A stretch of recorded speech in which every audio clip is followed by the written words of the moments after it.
وعلى آله وأصحابه ومن سار على نهجه واستنى بسنته إلى يوم الدين أما بعد. قال الله تعالى في محكم تنزيله وهو أصدق القائلين: أعوذ بالله من الشيطان الرجيم يا أيها الذين آمنوا اتقوا الله حق تقاته ولا تموتن إلا وأنتم مسلمون. وقال رسول الله صلى الله عليه وسلم: اتق الله حيثما كنت وأتبع السيئة الحسنة تمحها وخالق الناس بخلق حسن. Alhamdulillah, puji syukur kita panjatkan kehadirat Allah Subhanahu wa taala. Di pagi hari ini Allah pertemukan kita dalam keadaan sehat wal afiat di majlis ilmu yang insyaallah siapapun yang hadir di tempat yang mulia ini duduk untuk bermudzakarah, mentajdidul iman insyaallah. Nama-nama kita disebut oleh Allah Subhanahu wa taala di absen satu persatu di hadapan malaikat-malaikatnya. Tak lupa kita sampaikan salam ta'zim, selawat salam kita untuk Nabi sallallahu alaihi wasallam, kepada keluarga dan seluruh sahabat-sahabat beliau. Dan semoga kesejahteraan, keselamatan dan kemenangan Allah berikan kepada umat Nabi Muhammad sallallahu alaihi wasallam. Alhamdulillah, jemaah yang Allah muliakan, kita lanjutkan kajian hadis dalam kitab Al-Adabul Mufrad dari Imam Al-Bukhari rahmatullah alaih. Pagi hari ini kita masuk ke babu man asbaha aminan fi sirbihi. Orang-orang yang diberikan nikmat oleh Allah Subhanahu wa taala berada di pagi harinya dalam keadaan aman, hatinya tenang, jiwanya diberikan ketenangan oleh Allah Subhanahu wa taala, maka ini sesungguhnya merupakan nikmat yang besar, nikmat yang agung yang Allah berikan. Hadis pertama yang diriwayatkan oleh Imam Bukhari, yang diriwayatkan oleh seorang sahabat bernama Salamah bin Ubaidillah bin Mihsan al-Ansari an abihi anin Nabi sallallahu alaihi wasallam. Dari sahabat Salamah Ubaidillah bin Mihsan al-Ansari, dari bapaknya bahwa Nabi sallallahu alaihi wasallam bersabda: man asbaha aminan fi sirbihi mu'afan fi jasadihi indahu ta'amu yaumihi faka'annama hizat lahu dunya. Rawahul Bukhari. Barang siapa yang berada di pagi harinya aminan, dia dalam keadaan aman. Amin artinya aman. Beda dengan amin, beda. Atau hanya dipanjangkan amin, atau aman, atau amin, berbeda makna. Kalau alifnya tidak dipanjangkan, kemudian min dipanjangkan, maka artinya orang yang dipercaya. Ya. Kalau a dipanjangkan, min dipanjangkan, maka artinya istajib, kabulkan. Amin. Makanya ketika kita salat berjamaah kemudian imam membaca ghairil maghdubi alaihim waladdallin, maka makmum menjawab amin, bukan amin. Ya, kalau amin artinya orang yang dipercaya. Nabi sallallahu alaihi wasallam digelari al-amin, orang yang dipercaya. Kalau a-nya panjang, a kemudian min tidak dipanjangkan, artinya aman.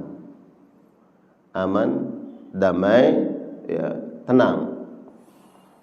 Ini sabda Nabi sallallahu alaihi wasallam, barang siapa yang di pagi harinya dalam keadaan aminan, tenang, hatinya itu diberikan ketenangan oleh Allah Subhanahu wa taala.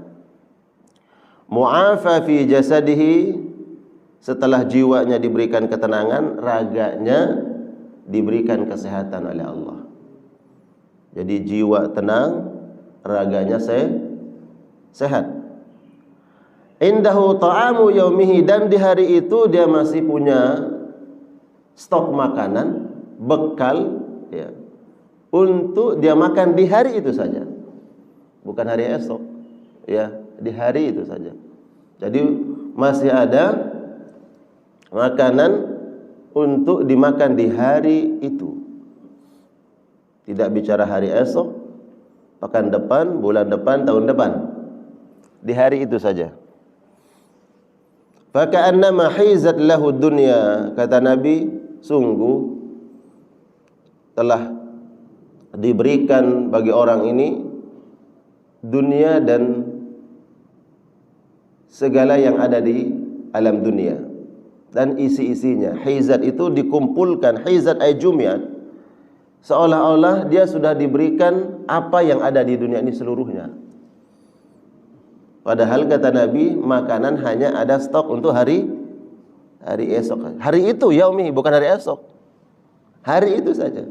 Karena berada di pagi hari, masih ada stok makanan di hari ini. Dan jiwanya diberikan ketenangan oleh Allah, dan jasadnya diberikan kesehatan. Berarti orang yang jiwanya tenang, kemudian raganya sehat, masih ada stok makanan di hari itu, berarti ini orang kaya, Pak. Allah sudah berikan nikmat yang besar. Karena ada orang yang bangun di pagi harinya, tapi ada alat-alat medis melekat pada tubuhnya. Dan jangan tanya berapa hartanya. Mungkin hartanya bisa diwariskan sampai 7 Pak? 7 turunan. Ada teman saya bercanda, 7 turunan tapi tanjakan ke-8 nggak bisa naik. Tanjakan ke-8 nggak bisa naik. Artinya sih, karena dia orang kaya, cukup hartanya untuk dia dan anak keturunannya kaya. Tapi ketika bangun di pagi hari, ada alat-alat medis, itu bagian dari ujian Allah Subhanahu wa taala. Yang ditekankan bukan yang sakitnya ini. Itu ujian, bisa mengangkat derajat kalau dia sabar. Dihapuskan dosa-dosanya. Titik penekanannya adalah siapa saja yang diberikan sehat oleh Allah, kemudian hatinya tenang. Apa yang membuat hati ini tenang? Alhamdulillah, anak-anak bangun pagi sehat, nggak ada yang sakit. Tenang nggak, Pak? Alhamdulillah, tenang. Keluarga tenang, sehat. Tidak ada yang meneror kita. Karena ada orang pagi-pagi pas buka handphone, ingat loh, pekan ini kamu harus lunasi hutangmu yang 100 miliar. Asetnya lebih dari itu, tapi pagi-pagi ingat, pekan ini harus lunasi yang 100 miliar itu. Nah, ini kan bentuk apa? Waduh, iya, memang sih ada aset ya, ada. Tapi pekan ini dapat dari mana yang 100 miliar ini? Oh, gelisah dia. Ya. Jadi siapa saja yang diberikan sehat jasadnya, kemudian diberikan ketenangan oleh Allah, keluarga sehat, anak-anak sehat, pendidikannya bagus, tidak ada yang terkena ya dengan hal-hal yang buruk di luaran sana anak-anak kita. Ya Rabb. Dan hari itu bertanya ke istrinya, masih ada makanan? Ada, Pak. Cukup untuk hari ini aja. Alhamdulillah. Kita sudah diberikan nikmat hizat lahu dunia, kata Nabi, itu sudah diberikan seluruh dunia ini. Ada ulama bernama Abul Ushrah, saya dengar ceramahnya di channel beliau YouTube dari Mesir. Beliau mengatakan, sarirun fi baitika afdalun min sariril fil mustafa.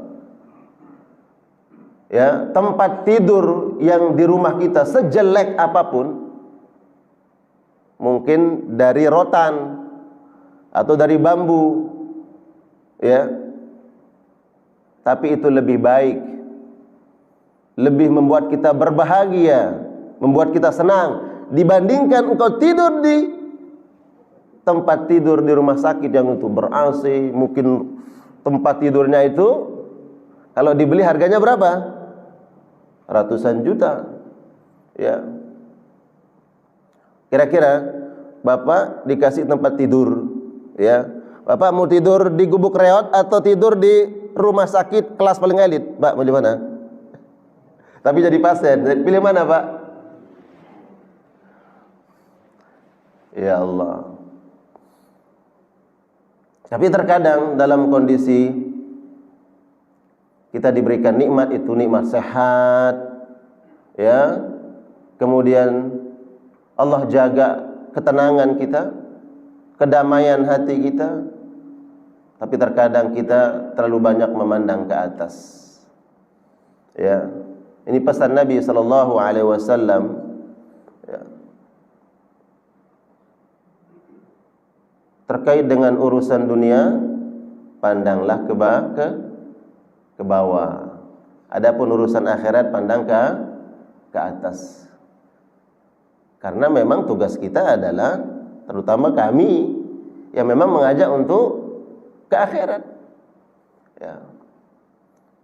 Adapun beda ketika kita menjadi motivator untuk mengajak orang, ayo kita jadi seorang pembisnis, kita jadi orang kaya. Ya benar. Ya, lihat ada yang sukses itu. Nah, kita harus bisa sukses seperti dia. Ya benar, itu juga benar.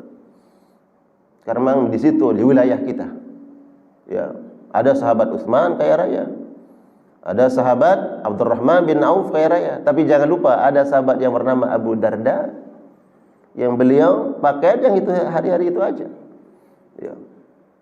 Ya. Agar kita pandai bersyukur kepada Allah Subhanahu wa taala. Jadi ketenangan itu sudah nikmat yang sangat besar. Ya, bicara tentang al-hurriyah, kemerdekaan. Ya. Makanya kemudian bangsa Indonesia ini kemudian setiap tahun kan, ya, sebagian ada yang kemudian mendoakan para syuhada, orang-orang yang dulu berjuang mengorbankan darah mereka, harta mereka, nyawa mereka untuk apa? Mengejar tadi, menggapai yang namanya ketenangan. Itu hurriyah, kemenangan dan kemerdekaan. Orang yang merdeka itu orang yang tenang, Pak. Ya, sekaya apapun kita, tapi kalau nggak merdeka nggak tenang. Kita di bawah kontrol orang, itu nggak tenang. Makanya kebahagiaan itu adalah ketika orang apa ya? Hurriyah, bebas. Ya. Bebas di hadapan makhluk, tapi hadapan Allah enggak. Ada ungkapan Buya Hamka, ya. Ketika dia menafsirkan kalimat syahadat asyhadu an la ilaha illallah wa asyhadu anna Muhammadar Rasulullah. Ini adalah kemerdekaan yang sesungguhnya. Ya, kemerdekaan yang sesungguhnya. Apa sebab? Karena ketika seorang mengatakan asyhadu an la ilaha illallah, dia tidak pernah tunduk, ya, di hadapan siapapun, di hadapan apapun kecuali kepada Allah. Hatinya merdeka. Ya. Itu tidak tunduk kepada selain Allah Subhanahu wa taala. Dia hanya tunduk kepada Allah dan dimiliki hanya oleh Allah. Tidak dimiliki oleh siapa-siapapun. Hanya dimiliki oleh Allah. Allah yang memiliki saya. Ya. Dan siapa yang diberikan ketenangan, makanya kemerdekaan adalah nikmat, ya, rahmat dari Allah Subhanahu wa taala. Karena aminan, dulu nggak bebas kemana-mana, ya, tidak bebas, ada perkumpulan-perkumpulan, ya. Ada orang pulang dari ibadah, menunaikan ibadah rukun Islam yang kelima, diberikan gelar haji sehingga bisa dikontrol kemana nih orang-orang yang pernah ke Mekah. Berapa bulan dia di sana, dia belajar, balik dari Mekah kemudian memiliki semangat perjuangan kemerdekaan. Ada perkumpulan-perkumpulan, ya, diawasi dan seterusnya. Nah, aminan, orang yang diberikan ketenangan itu sudah mendapatkan nikmat yang agung. Dan ulama mengatakan untuk mendapatkan ketenangan itu Allah sebutkan di dalam Al-Qur'an, ya. Di dalam surah Al-An'am ayat 82, alladzina amanu wa lam yalbisu imanahum bizulmin. Orang-orang yang beriman kepada Allah, ya, wa lam yalbisu imanahum, kemudian iman ini tidak dikotori, ya, tidak terkontaminasi oleh hal-hal yang berbau kesyirikan. Ya. Mungkin ada adat istiadat, budaya-budaya yang bertentangan dengan syariat. Kira-kira jemaah sekalian, kalau ada adat istiadat, budaya yang bertentangan dengan syariat, kita dahulukan mana, Pak? Ya tentunya syariat kita, karena dia yang paling utama. Nah, orang yang memiliki iman dan tidak terkotori iman ini dengan sesuatu hal yang mengandung kesyirikan, ulaika lahumul amnu, kata Allah. Mereka lah yang akan kami titipkan rasa aman pada hati mereka. Allah yang titipkan, karena Allah yang punya, Pak. Kita bisa beli rasa aman? Belum tentu. Allah yang kasih, Pak. Dengan membelinya, membeli rasa aman itu adalah dengan iman. Al-An'am 82. Walam yalbisu imanahum bizulmin. Mereka tidak mengotori iman-iman mereka dengan hal-hal yang berbau kesyirikan. Mereka lah yang kami titipkan rasa aman dalam hati mereka. Kata aman ini disebutkan oleh para ulama, aman al-amnu fil akhirah wal amnu fid dunya. Allah berikan rasa tenang, kedamaian hatinya di akhirat dan di dunia. Jadi sebelum Allah berikan nanti ketenangan, ketika terjadi huru-hara di akhirat, Allah sudah berikan ketenangan hidupnya di dunia.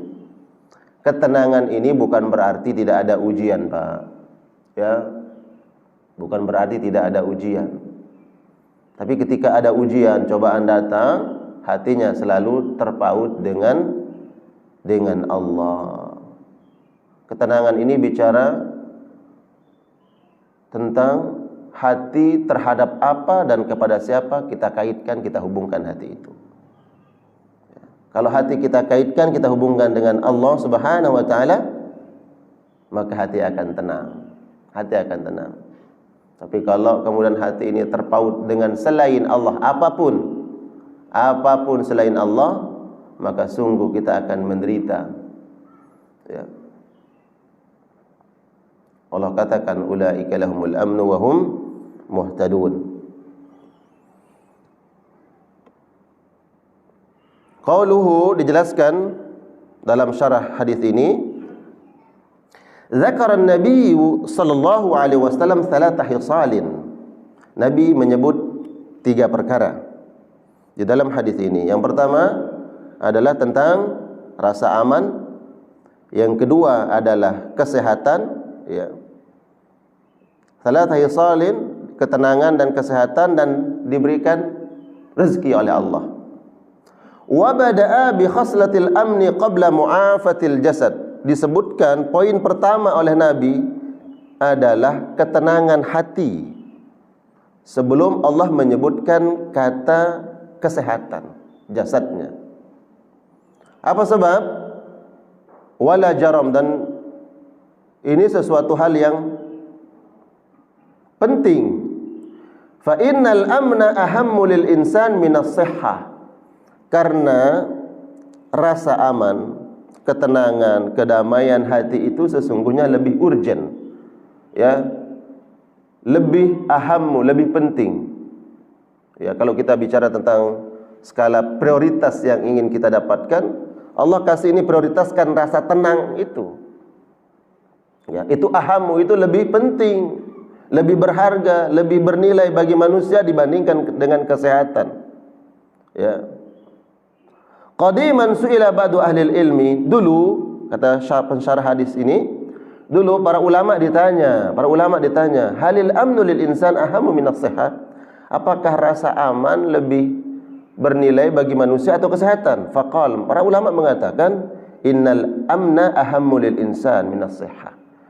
Mereka mengatakan sesungguhnya ketenangan jiwa, ketenangan batin itu lebih utama, lebih bernilai, lebih berharga dibandingkan kesehatan jasad. Kenapa? Tsumma daraba lidzalika mithalan. Kemudian dikasih contoh, ya. Contohnya begini kata ulama. Kalau seandainya bisyatin kusirat dzira'uha fa innaha idza quddima ilaiha at-ta'am wasyarab faqad ta'afuhu qadran minaz zaman thumma tuqbilu alaihi.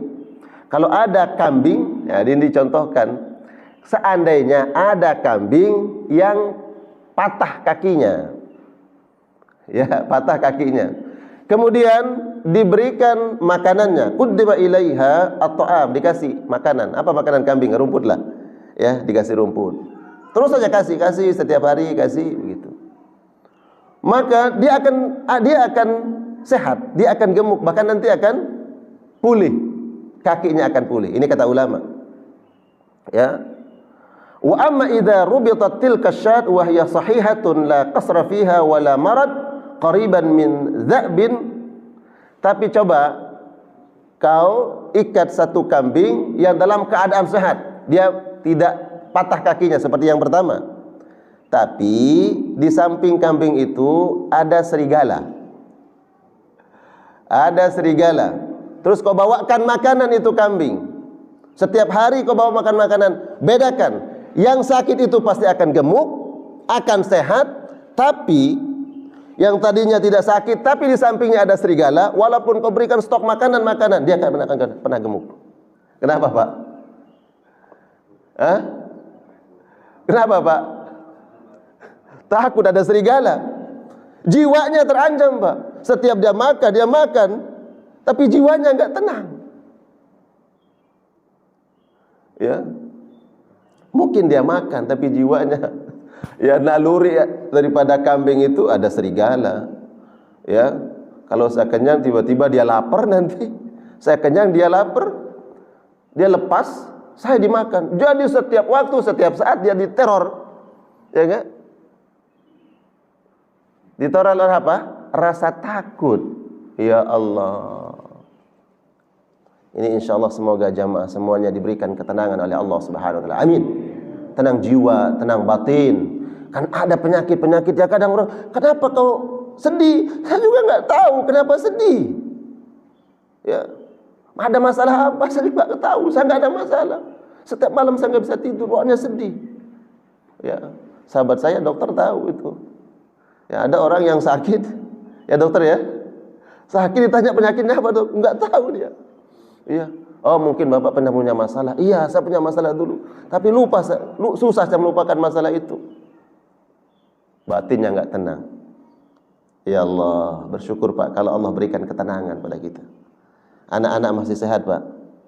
Tidak ada. Tadi saya berangkat dari rumah itu, di depan kok ini mobil pada pelan-pelan. Kenapa kok pelan-pelan? Ya. Saya harus sampai subuh di sini. Kenapa pelan-pelan? Tuh mobil banyak pelan. Ternyata di depannya itu anak-anak muda mungkin sekitar 20-an orang. Satu motor 3 orang bawa bambu dulu. Bawa bambu dulu. Ada yang berdiri pinggir jalan cabut bambu. Wah, muter balik. Oh ini ternyata kita nggak berani cepat. Ya, seandainya kira-kira karena salah satu antara mereka kesenggol Pak, itu dia nggak mau tahu mau pakai kopiah apa mobil kita dia. Itu anaknya siapa Pak? Itu adalah saudara-saudara kita, anak dari saudara kaum muslimin saya yakin. Yang bapaknya mungkin menangis, anak saya di mana?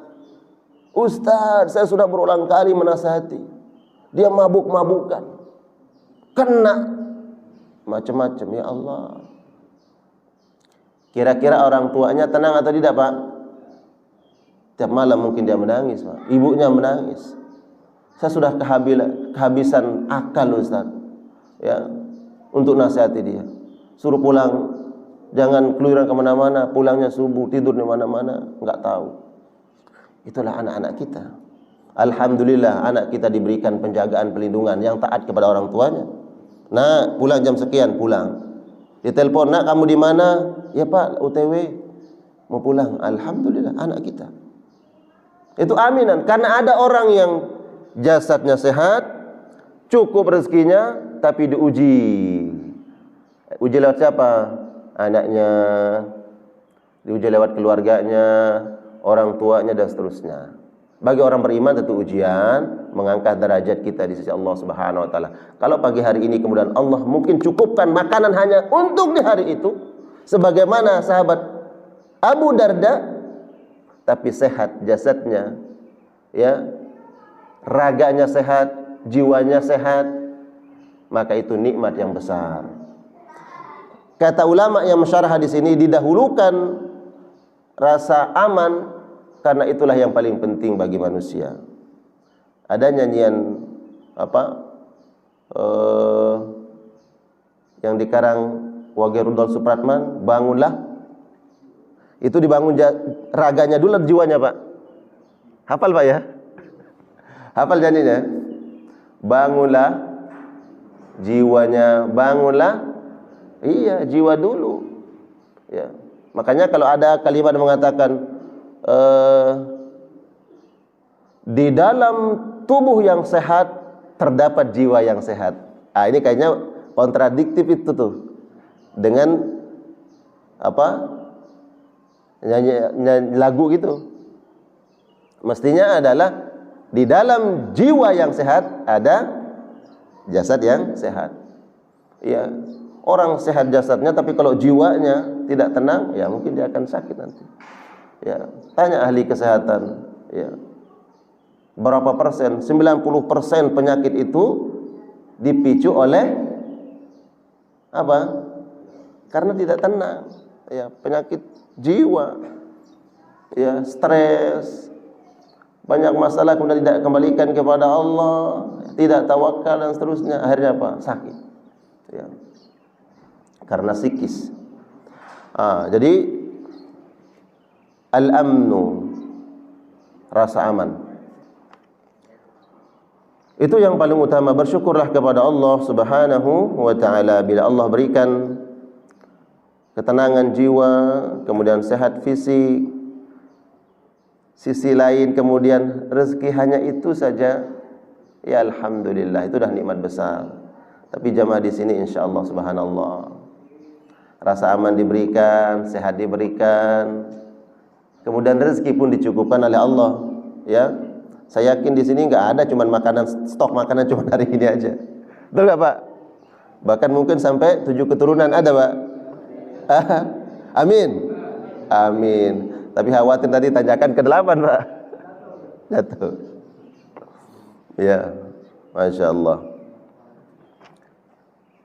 Jadi poinnya kemudian harus yang kita cari adalah ketenangan batin. Dan untuk mendapatkan ketenangan batin, syaratnya adalah iman kepada Allah. Bersihkan iman kita, bersihkan akidah, tawakal kepada Allah, maka tenang.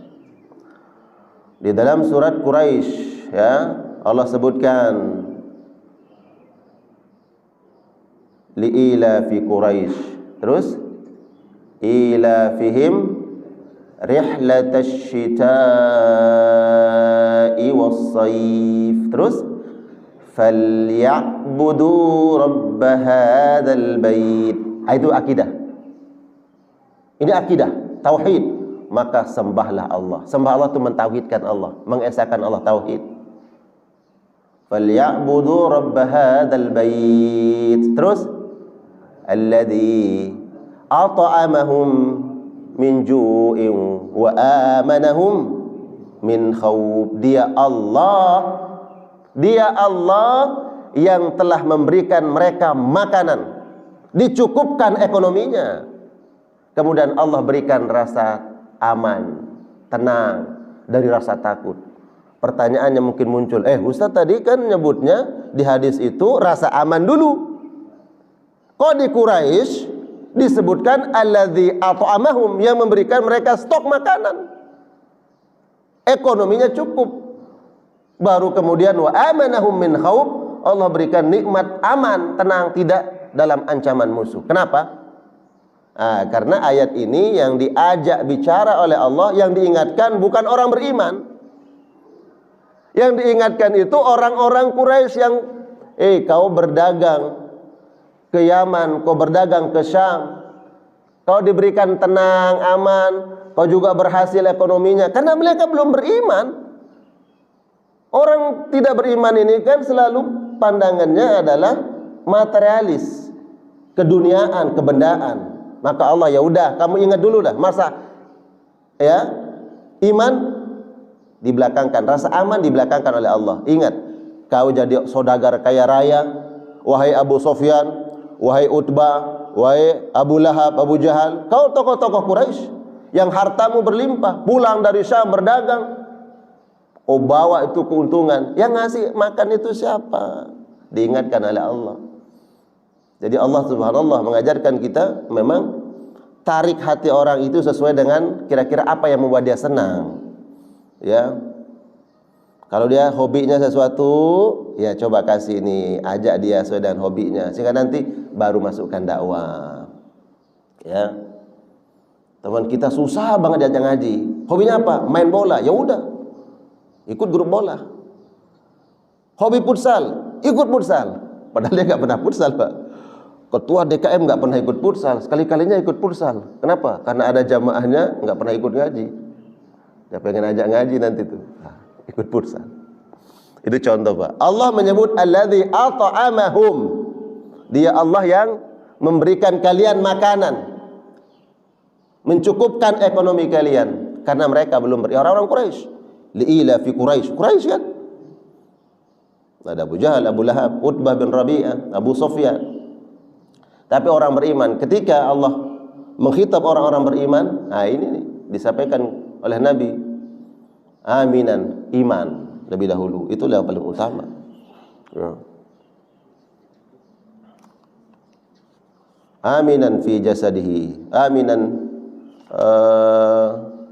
fi sirbihi, wa mu'afan fi jasadihi. Kemudian kalau seandainya ada ujian, cobaan, ini lanjutan hadis ini, Pak. Ada orang yang diuji oleh Allah Subhanahu wa taala dengan penyakit. Ya, namun hatinya tetap diberikan ketenangan oleh Allah Subhanahu wa taala, walaupun jasadnya, fisiknya sakit, tapi hatinya tenang. Kata Ibnu Taimiyah apa?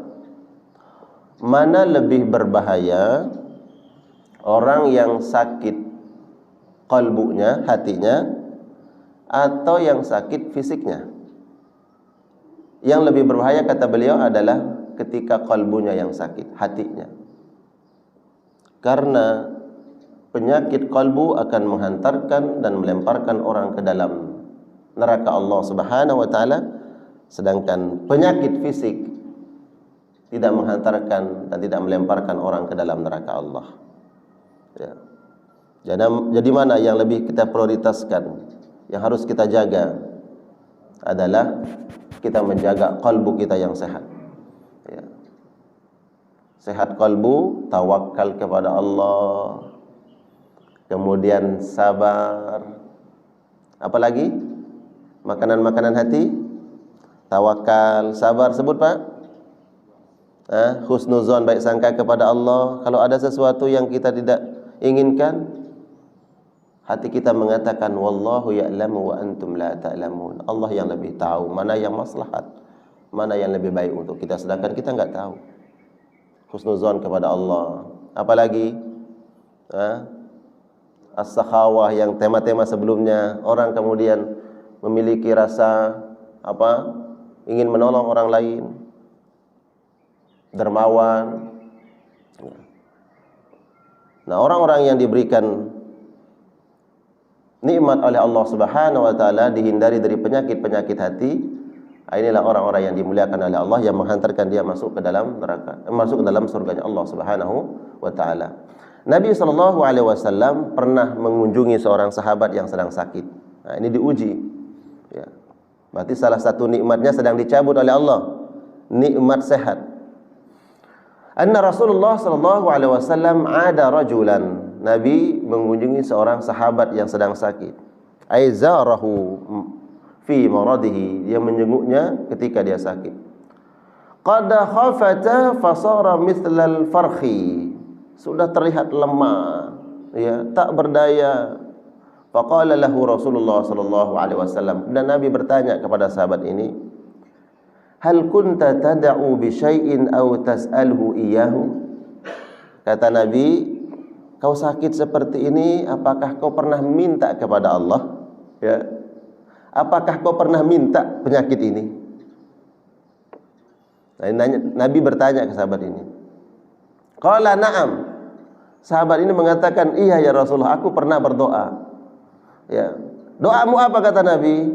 Aku berdoa, Allahumma ya Allah, ma kunta mu'aqibi bihi fil akhirah fa'ajilhu li fid dunya. Ya Allah, kalau seandainya ada dosa-dosaku yang kemudian dosa-dosa itu akan menjadi penyebab kau akan menyiksaku nanti di akhirat, ya Allah, percepat saja.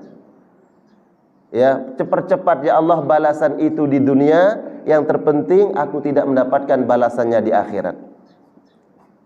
Kira-kira berdoa seperti ini boleh nggak Pak? Karena banyak orang berdoa begini.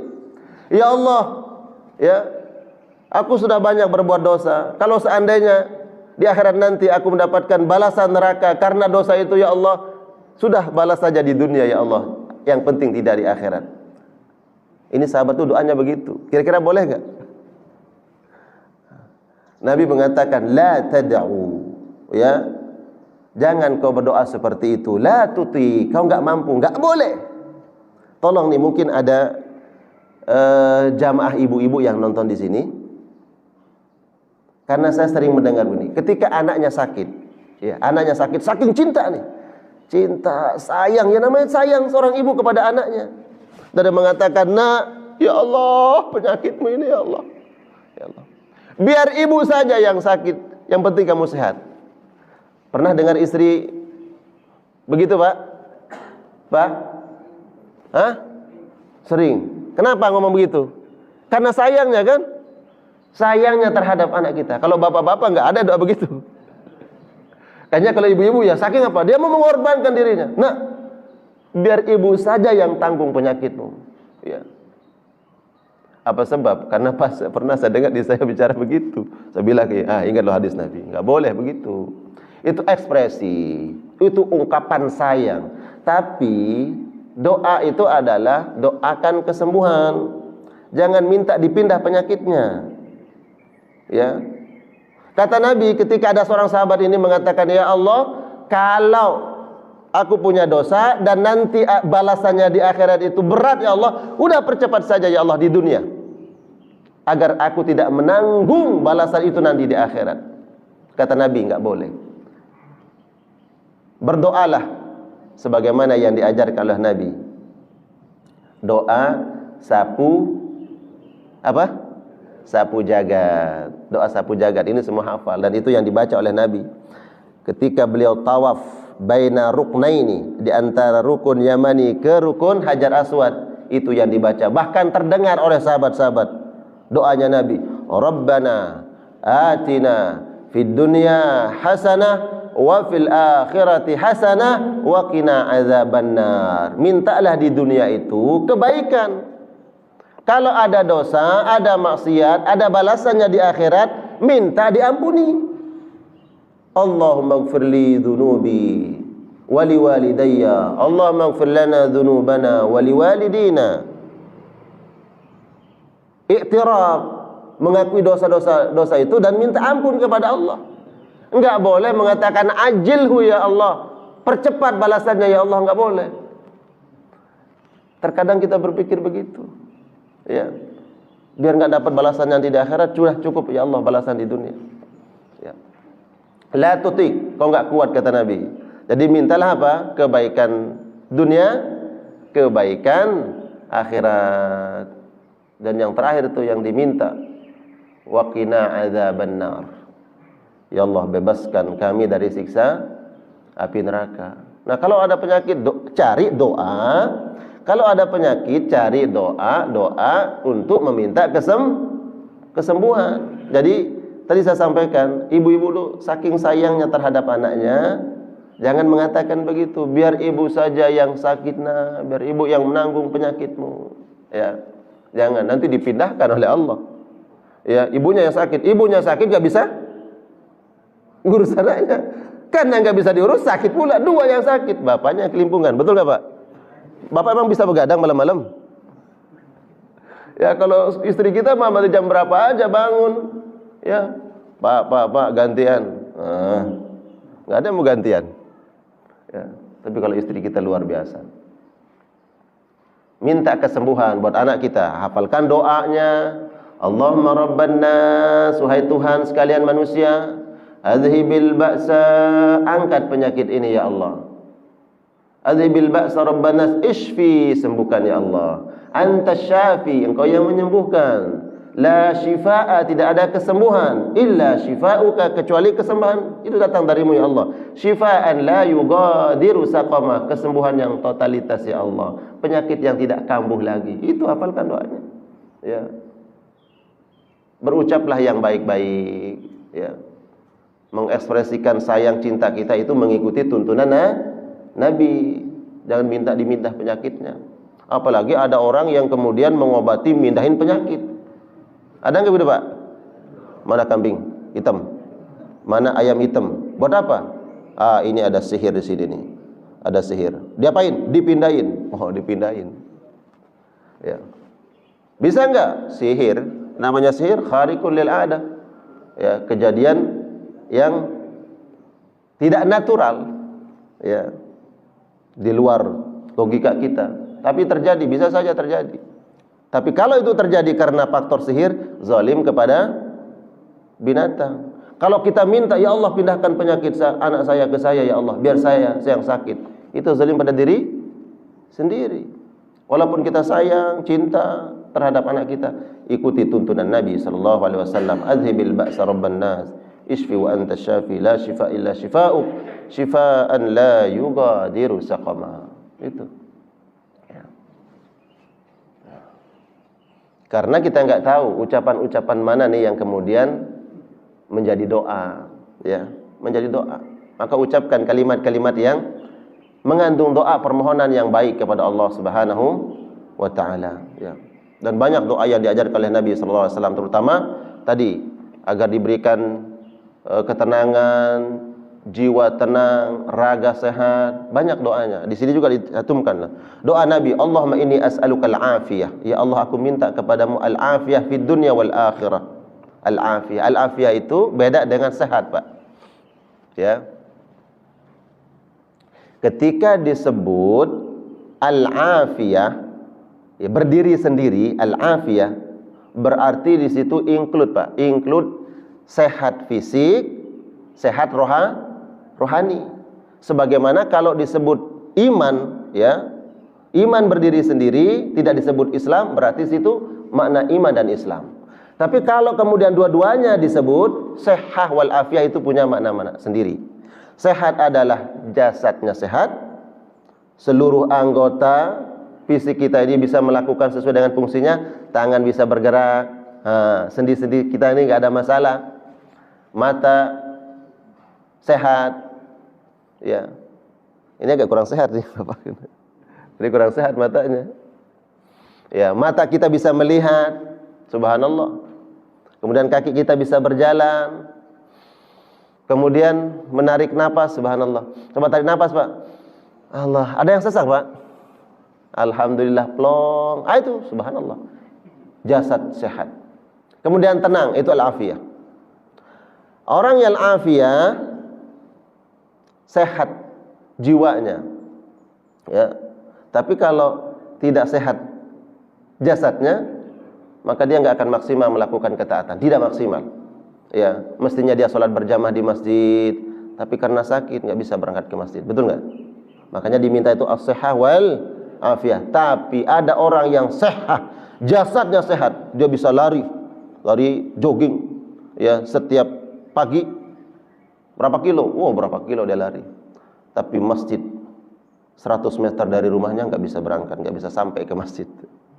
Ini orang yang sehat tadi tidak afiyah. Bersyukur kita diberikan sehat wal afiyah. Itu doanya Nabi, Allahumma inni as'aluka al-afiyah fid dunya wal akhirah. Ya Allah, berikan aku al-afiyah di dunia dan di akhirat. Afiyah berarti ketenangan. Allahumma inni as'aluka al-'afwa wal 'afiyah. Ya Allah, berikan aku al-'afwa, pemaafan, ampunan. Kau maafkan aku ya Allah atas dosa-dosaku. Wal 'afiyah, dan ketenangan fi dini, dalam urusan agama. Ya, tenang dalam urusan agama. Wa dunyaya, dan dalam urusan duniaku. Wa ahli, dan apa ahlun? Keluargaku. Wa mali, dan hartaku. Ya. Allahumma astur aurati, ya Allah, tutup auratku. Nah, kata aurat ini dijelaskan oleh para ulama adalah aurat, termasuk adalah aurat fisik kita dan aurat maknawi. Apa itu aurat maknawi? Ya, aurat maknawi adalah ada sesuatu yang menyebabkan kemudian kita malu, Pak. Ya. Tiba-tiba tersebar berita anak kita, naudzubillah, anak si fulan masuk penjara. Disebabkan karena apa? Karena kriminal. Kira-kira orang tuanya malu tidak?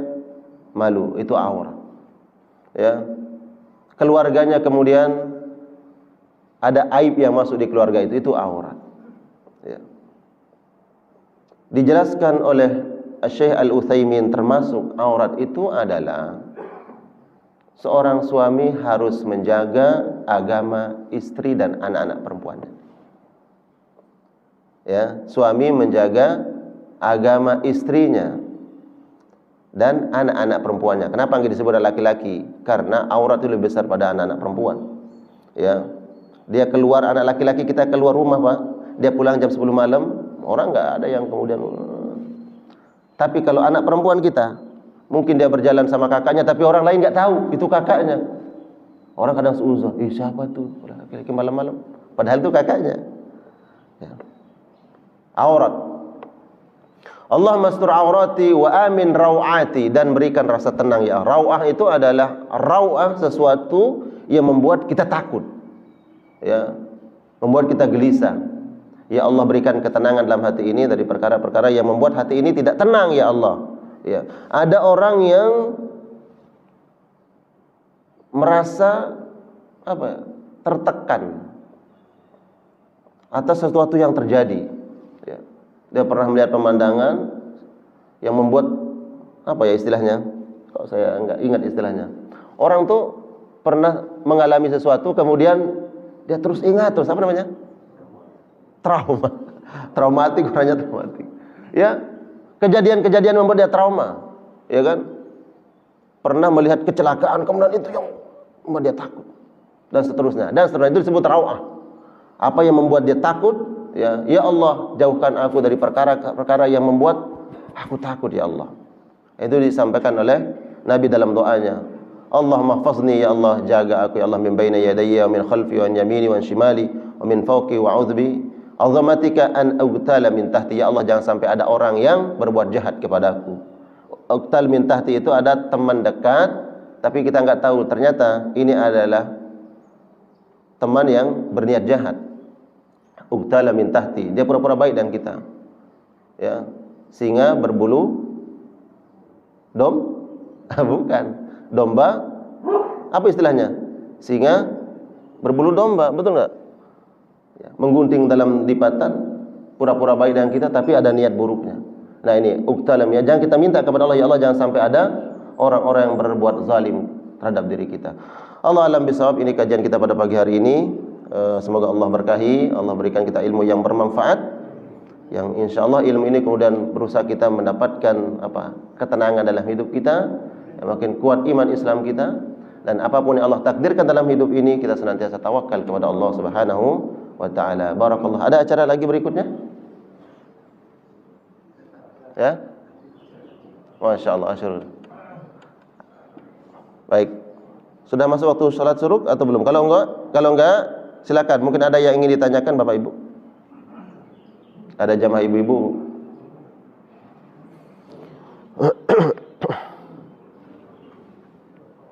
Silakan. Ya. Ya. Ya. Ya. Iya. Iya.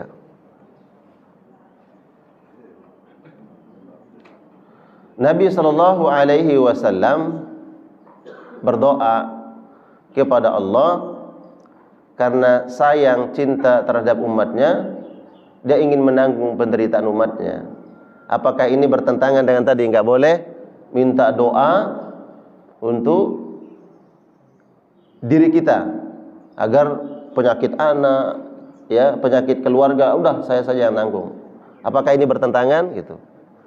Jadi Nabi SAW umatnya, sekarang saja umat Nabi nih yang hidup nih berapa? Seluruh umat Nabi, mau dia Muslim, kafir, sesungguhnya mereka adalah umat Nabi. Hanya saja ada umat Nabi yang belum masuk Islam. Dan Nabi SAW tahu bahwa umatnya itu akan mendapatkan penderitaan. Itu Nabi tahu, terutama di Syirat, nanti ketika dihisab, itu sudah pasti. Nah, karena saking besarnya penderitaan yang dialami oleh umatnya, sampai Nabi berdoa kepada Allah biar beliau yang menanggungnya. Ya, apa sebab? Ini khususiyah, kekhususan bagi Nabi sallallahu alaihi wasallam. Ya, khususiyah, kekhususan. Kalau kita, apa kedudukan kita di hadapan Allah? Kita mungkin enggak punya amalan yang berkualitas, enggak ada amalan spesial. Ya, sedangkan Nabi sallallahu alaihi wasallam makhluk yang paling dicintai, enggak mungkin disakiti oleh Allah Subhanahu wa taala. Maka Allah akan memberikan apa yang maslahat buat Nabi, terbaik buat Nabi. Nabi akan tetap diberikan rasa aman, diberikan ketenangan, diberikan keselamatan, umatnya yang akan kemudian diselamatkan oleh Allah Subhanahu wa taala. Berbeda dengan kita. Kita apa kedudukan kita di hadapan Allah?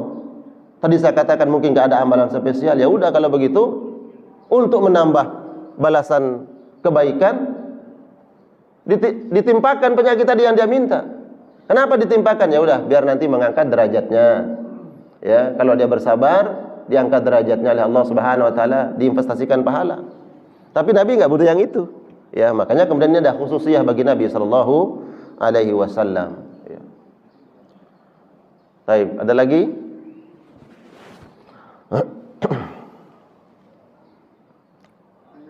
Ya. Silakan, Pak. Kita lihat di sosial media. Medsos, ya. Itu ada ustaz. Iya. Ustaz dia menganjurkan meminta dunia. Ya Allah, berilah saya umat yang mulia. Ya Allah, ya. Itu tidak ada menyinggung sama sekali masalah ibadah. Dan itu pengikutnya banyak gitu. Iya, ya. Gimana tanggapan Ustaz? Allah alam bisawab. Mungkin kita perlu tanya beliau ya. Tapi tanggapan saya, baik, ini kan itu pertama. Kalau tanggapan saya, Allah alam bisawab, apa motif beliau Allah alam. Tapi sesungguhnya kalau kita mengikuti tuntunan Nabi sallallahu alaihi wasallam, yang harus kita prioritaskan adalah meminta akhirat. Ya. Memang di dalam Al-Qur'an Allah sebutkan wala tansa nasibaka minad dunya. Jangan kau lupakan bagianmu. Nasib itu bagian sedikit. Ya. Ada yang Allah titipkan untuk kita di dunia. Silahkan kau ambil, silahkan kau minta. Tapi disebut oleh Allah pertama adalah akhirat. Ada urusan dunia, silahkan kau ambil sesuai dengan kebutuhan. Nasib itu adalah ya sebagian kecil, bagian kita sedikit. Kalau segitu dapatnya, ya jangan terlalu ngoyo. Memang sudah begitu dapatnya. Ya. Seperti itu yang Allah sudah catatkan. Jangan kemudian kenapa bulan ini begini, ya. Kalau sebagai bahan evaluasi, iya boleh. Tapi kalau kemudian tidak redha, sedangkan Allah mengatakan wala tansa nasibaka. Nasib itu sedikit, memang begitu. Seberapa banyak kita dapat di dunia ini sedikit. Ya. Sedangkan akhirat itu yang paling utama. Kalau minta yang sedikit ini bulan banget, sedangkan yang paling utama kita enggak minta. Berarti kita sudah menyelisihi perintah Allah dan perintah Rasulnya. Pendapat saya bagaimana? Sejatinya ya kita membawa umat untuk lebih cinta terhadap akhirat, lebih cinta terhadap akhirat. Dan diantara tanda orang cinta terhadap dunia adalah hubbud dunya wa karahiyatul maut. Begitu hatinya ini terikat dengan dunia dan dia takut kehilangan dunia itu, termasuk takut pisah dengan dunia, takut mati. Ya, kita khawatir kalau kemudian kita cekoki umat ini selalu ayo kejar dunia, khawatir nanti kita menggiring umat ini kepada cinta dunia. Kalau bagi saya, Pak, umat nggak perlu diajak kepada cinta dunia. Tanpa diajak pun mereka sudah cinta dunia. Betul nggak? Yang perlu kita ajak adalah mereka cinta terhadap akhirat. Karena orang yang cinta terhadap akhirat adalah orang-orang yang illa man rahima rabbu, orang yang dicintai oleh Allah Subhanahu wa taala. Saya kasih contoh, Pak. Nabi sallallahu alaihi wasallam, jangan katakan beliau miskin, tidak. Beliau tidak miskin, tapi beliau memilih apa yang beliau miliki itu diberikan kepada umat. Ya. Kalau seandainya Nabi mengumpulkan harta berapa? Khumus, 1/5 dari rampasan perang, jadi saudagar kaya raya. Belum lagi nanti dia dapat hadiah. Kalau dia tumpuk-tumpuk oleh Nabi, kaya raya. Tapi dibagi oleh Nabi. Pertemuan yang lalu kita jelaskan bagaimana istri beliau kan tidak suka menyimpan, dibagikan. Apa sebab?